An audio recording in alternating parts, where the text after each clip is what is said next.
1997년 외환 위기와 그 여파는 당시 한국 사회에 엄청난 영향을 미쳤다. 범죄가 엄청나게 증가하였고 중산층이 붕괴되고 양극화는 심해졌다. 이러한 IMF 경제 위기 자체는 몇 년 안 돼서 끝나긴 했지만 현재까지 이 나라에 엄청난 후유증을 남겼고 촉발된 문제들이 제대로 해결이 안 되고 결국 나라를 멸망의 수렁으로 끌어들이고 있다. 97년 외환 위기 직후인 1998년의 사회 모습에 대해 살펴보도록 하겠다. 먼저 1998년은 수많은 범죄가 발생하였다. 1997년에서 1998년 사이 범죄 건수가 큰 폭으로 증가하였다.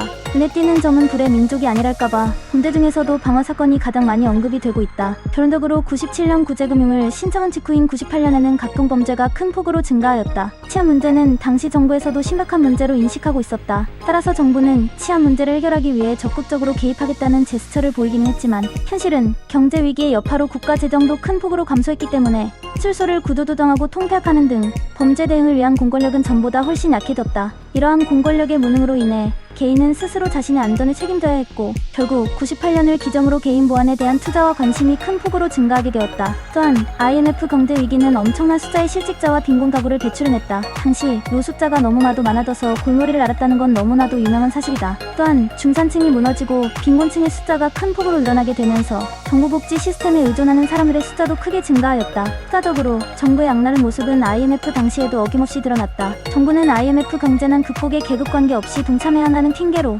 수령들의 월급까지도 삭감시켜버렸다. 1997년 외환 위기 직후인 1998년은 그야말로 암흑의 시대였다고 볼 수 있다. 온갖 범죄가 판을 치고 사람들은 점점 가난해지고 피폐해져 갔다. 이러한 IMF는 사회의 기반을 완전히 박살냈다. 예쁘던 애는 회사가 무슨 진짜 가족 같고 그랬다고 들었음. 직접 본 적은 없지만 어른들한테 듣거나 예언을 하나 보면 회사 직원들이 서로 가족들이 알거나 해서 친하고 그랬음. 그럴 법도 한 게 당시에 사원 아파트 같은 것도 있었고 가족 동반 행사 같은 것도 많았고 회사가 거의 평생 직장이어서 사원뿐만 아니라 들의 가족까지도 통째로 가족 같은 분위기였다고 알고 있음. 그게 IMF 때 박살이 나서 정반대의 극으로 가는 걸로 바뀌기 시작. 그나마 1998년 이후로 어찌저찌 빠르게 해결해서 그나마 사회가 안정되는 것처럼 보였지만 이 IMF를 기점으로 사회는 그 어떤 나라와도 비교할 수 없는 추악한 물질주의 사회로 빠져들게 되었다. 이러한 물질 난능주의는 조선을 좀 먹었고 결국 현세의 지옥을 만들어냈다. 개인적으로 조선 사회는 IMF를 기점으로 뇌사 상태에 빠졌다고 본다. 문제는 현재 다가오는 위기는 IMF와는 차원이 다르다. 이번 위기는 IMF처럼 23년 안으로 넘어갈 수 없다. 그나마 IMF 때는 기간이 짧아서 버틸 수 있었지만 말이지.